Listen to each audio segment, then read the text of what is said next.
여건이 개선될 전망입니다. 주요 도로가 속속 개통되면서 투자자들의 관심도 살아나고 있습니다.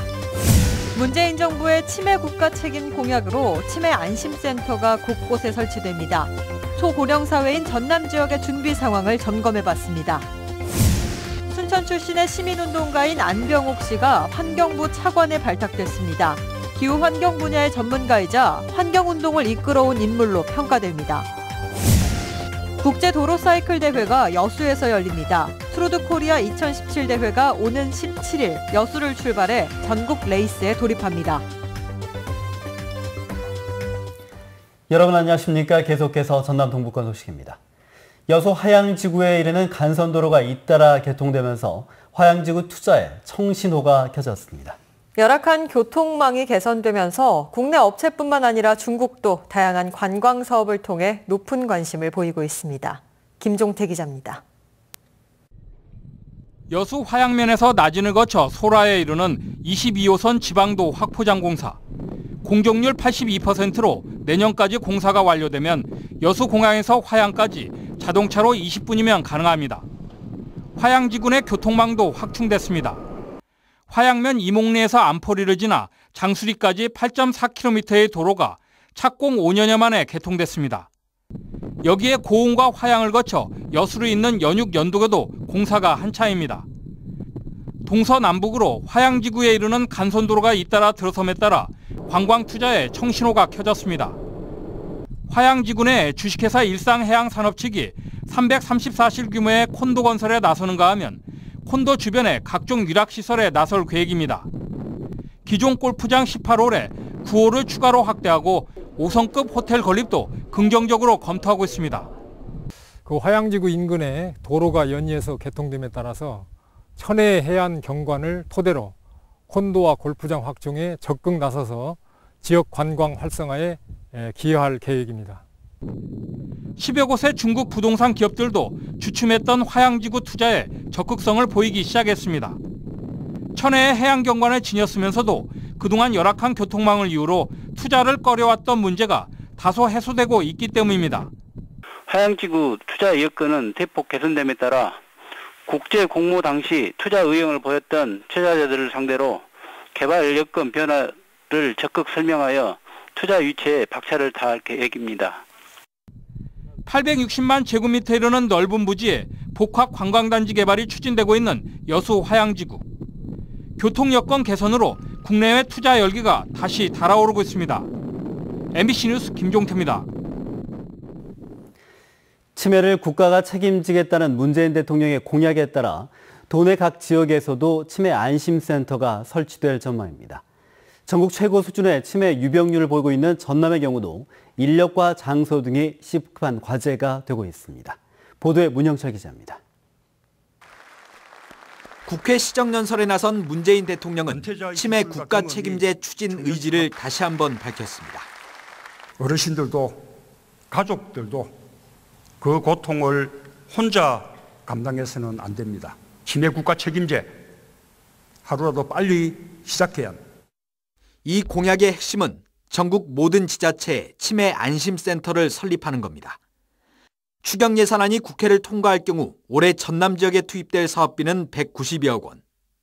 각 보건소에서 맡고 있던 치매 업무는 안심센터로 이관되고 순천에 있는 전남광역치매센터가 도내 22개 안심센터를 총괄하게 됩니다. 각 시군의 치매 안심센터가 설치가 되면 광역치매센터에서 그런 업무를 총괄하고 조정하고 또 교육하는 그런 시스템으로 운영을 해요. 센터 설치 장소 확보가 가능한 3개 시군은 이르면 올해 말부터 운영에 들어갈 수 있지만 나머지 지역은 부지나 건물을 급하게 마련해야 하는 상황입니다. 농어촌이 많은 전남의 특성상 의사와 간호사 같은 전문 인력을 확보하는 작업에도 어려움이 예상됩니다. 인력난도 지금 많이 심화될 것이라 지자체에서 발빠르게 대응을 해줘야 되는데 현실이 많이 조금. 무엇보다 야 3당이 반대하고 있는 상황에서 이번 정부 추경 예산안이 차질 없이 국회의 문을 넘을 수 있을지가 가장 큰 관심사입니다. MBC 뉴스 문형철입니다. 새 정부의 환경부 차관에 순천 출신의 시민운동가인 안병옥 시민환경연구소장이 임명됐습니다. 안 소장은 순천구와 서울대학교 해양학과 출신으로 기후환경 분야의 전문가이자 환경운동연합과 기후변화 행동연구소 등을 주도적으로 이끌어온 환경운동가입니다. 여수 광양항의 컨테이너 물동량은 줄어든 반면 화물 물동량은 꾸준하게 늘고 있습니다. 여수광양 항만공사에 따르면 올 들어 지난 4월까지 여수광양항의 컨테이너 물동량은 지난해 같은 기간에 비해 9.3% 줄었지만 총 화물 물동량은 4.5% 늘어난 9,610만 톤에 이르고 있습니다. 항만공사 측은 환적 화물 감소세에도 석유화학 원자재 수입 화물 증가는 물론 기계 차량 부품과 시멘트류의 교역량 상승으로 전체 화물 물동량이 늘었다며 줄어든 컨테이너 물동량도 점차 회복될 걸로 전망했습니다. 광양시의회가 오늘부터 열흘간의 일정으로 제262회 임시회를 열고 조례안 심의 등 의정 활동에 들어갔습니다. 이번 임시회 심사할 안건으로는 광양시의회 업무추진비 사용에 관한 조례안과 북한 이탈 주민 정착에 관한 조례안 등 12건입니다. 특히 상임위원회에서는 오는 15일부터 이틀 동안 광양 도월 재해위허지구 정비사업 등 각 위원회 소관 주요 사업장 현장 점검을 진행할 계획입니다. 국회에서 소록도 한센인들의 작품 전시회가 열려 관람객들의 관심을 모았습니다. 소록도 해록예술회는 오늘부터 사흘 동안 국회의원 회관에서 한센인들이 직접 그린 20여 점의 작품을 전시하고 한센인들의 애환과 투병 활동에 대한 공감대 형성에 도움이 될 것으로 기대했습니다. 지난해 4월 소록도 한센인들로 결성된 해록예술회는 장애와 고령의 여건 속에서도 활발한 예술 활동을 펼쳐 주변에 미담이 되고 있습니다. 5.18 전두환 회고록이 큰 논란을 부른 가운데 5월 단체들이 법원을 찾았습니다. 역사 쿠데타라 칭할 정도로 진실을 왜곡하려 한 이 출간물에 대해 출판과 배포를 금지하기 위해서입니다. 송정근 기자입니다. 또다시 법원 앞에 선 5월 유족과 단체들. 손에 든 건 전두환 회고록에 대한 출판 금지 가처분 신청서입니다. 전두환 씨는 지난 4월 출간한 회고록에서 160여 페이지에 걸쳐 5.18을 왜곡하고 자신의 책임을 부인해 큰 논란을 불렀습니다. 교활하게 허위 사실을 기대하여 5.18 민족 유공자들과 광주 시민들의 인격권과 명예를 침해하는 불법 행위를 저지르고 있다고 보고 5월 단체는 가처분 신청을 통해 전두환 씨가 쓴 가짜 역사에서 30여 가지가 넘는 허위 사실을 가려냈습니다. 먼저 5.18 북한군 개입설은 국가 차원에서 수차례 조사했고 진실이 아닌 것으로 결론 났다고 지적했습니다. 5.18 당시 헬기 사격이 없었다는 부분은 최근 전입 빌딩에서 180여 개의 총탄 흔적을 국가수가 감식한 것으로 간단히 반박했습니다. 군인들이 광주 시민을 향해 총을 겨누지 않았고 자신은 5.18에 관여하지 않았다는 부분은 30년 전 내란 목적 살인죄로 사형을 확정한 대법원 판결을 들었습니다.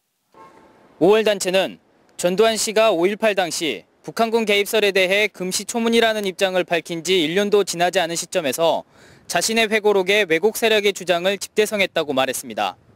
개인의 문제라기보다는 5.18 역사를 왜곡하려고 하는 극우나 일부 아주 극단적인 사람들의 생각을 집대성한 책이 아닌가, 그런 우려를 갖고 있는 게 가장 큰 부분이고요. 5월 단체는 또 다양한 5.18 왜곡에 앞장서는 지만원 씨가 시민군을 북한군으로 왜곡한 화보집에 대해 출판금지 가처분을 함께 신청했습니다. MBC 뉴스 송정근입니다. 비 오는 날에는 우산 장수가 웃고 맑은 날엔 소금 장수가 웃는다는 말이 있죠. 그런데 비가 거의 오지 않은 날씨 속에서도 소금 생산 현장은 울상이라고 합니다. 왜 그런지 박용훈 기자가 알아봤습니다. 목포에서 100km 1시간여 떨어진 섬마을 염전. 소금 작업에 나선 주민들의 표정이 어둡습니다. 산지 소금값이 계속 떨어지고 있기 때문입니다. 가격 변화가 있을란가 싶어서 지금 생산하는 거지. 지금 같은 경우라 간다고 하면 쭉 간다고 하면 생산 안 하는 게 버는 거예요. 올 들어 지금까지 전국 최대인 신안 지역 소금 생산량은 지난해 같은 기간과 비슷한 4만 5천 톤 정도. 생산 시기를 한 달 늦춘 데다 가뭄 해갈도 도움이 안 되고 염전 작업은 불가능한 5mm 이하의 찔끔비 예보가 잦아 절로 생산량 조절이 됐습니다. 하지만 소비 부진과 재고량이 쌓이면서 가격 하락세가 계속되고 있습니다. 소금 생산 주민들은 인력 구인난에 친환경 바닥재 교체에 따른 부담 증가 등 2중 3중의 어려움을 호소하고 있습니다. 어쩔 수 없이 하는 거죠. 인원이 없으니까, 일할 사람이 없으니까. 자치단체와 산지 소금 생산자들은 벌써부터 10월 예정인 생산 마감 시기를 앞당기는 방안까지 검토하고 있지만 소금 가격 반등이 이루어질지는 미지수입니다. MBC 뉴스 박영훈입니다. 지구온난화의 영향으로 생태계가 변하고 있는 남해안에서 생물의 다양성과 변화 양상을 확인하는 학술조사가 실시됩니다. 국립중앙과학관은 오늘부터 16일까지 국내 다양한 생물자원의 발굴과 정보 제공을 위한 제21차 국가생물다양성기관연합 공동학술조사를 다도해 해상 국립공원 일대에서 실시한다고 밝혔습니다. 이번 학술조사의 경우 전국 10개 지역에서 매년 장기적인 모니터링을 통해 이루어지며 여수에선 지난 2008년 이후 두 번째입니다. 국제 도로 사이클 대회인 투르드 코리아 2017 대회가 여수에서 개막됩니다. 여수시는 투르드 코리아 2017 개막식에 오는 14일 여수에서 개막됨에 따라 안전하고 성공적인 대회 준비와 함께 경기 당일 소 요트 마리나에서 해산 나들목 구간에 대한 교통 통제에 들어갑니다. 이번 대회는 11개 나라 20개 팀이 참가해서 오는 14일부터 닷새 동안 여수와 서울 등 전국 6개 도시에서 치러집니다. 지난달 말 우박 피해를 입은 과실 농가들의 피해 복구를 위해 농사당국이 현장 기술 지원에 착수했습니다. 순천시는 이번 우박으로 피해를 입은 880헥타르 1,400여 농가들을 대상으로 도농업기술원의 협조를 받아 이번 주부터 직접 현장에 나가 피해 복구를 위한 현장 컨설팅에 들어갔습니다. 순천시는 이번 우박으로 월등면 지역에 440헥타르에 이르는 피해가 집중됐으며 매실과 복숭아 과수의 피해가 특히 컸던 것으로 분석하고 있습니다. 광양시가 베트남 첫 경제특구인 쾅남성과 우호협력 협약을 체결했습니다.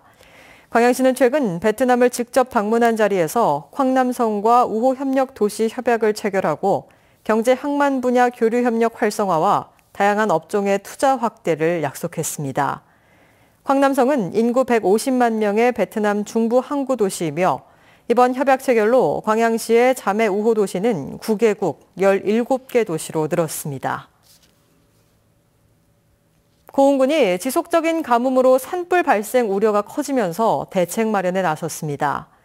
고흥군은 이번 달 말까지 전문 진화대와 재해 예방단을 연장 운영해 화재 발생에 신속하게 대응하기로 하고 특히 미허가 소각과 발화물질 소지 행위 등을 단속해 처벌을 강화하기로 하는 등 산불 예방 활동에 행정력을 집중할 계획입니다.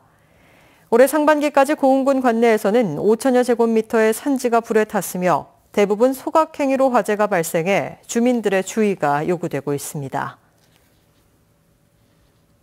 농민들의 일손 돕기 일환으로 추진되고 있는 공동급식 지원 사업이 주민들의 호응을 얻고 있습니다.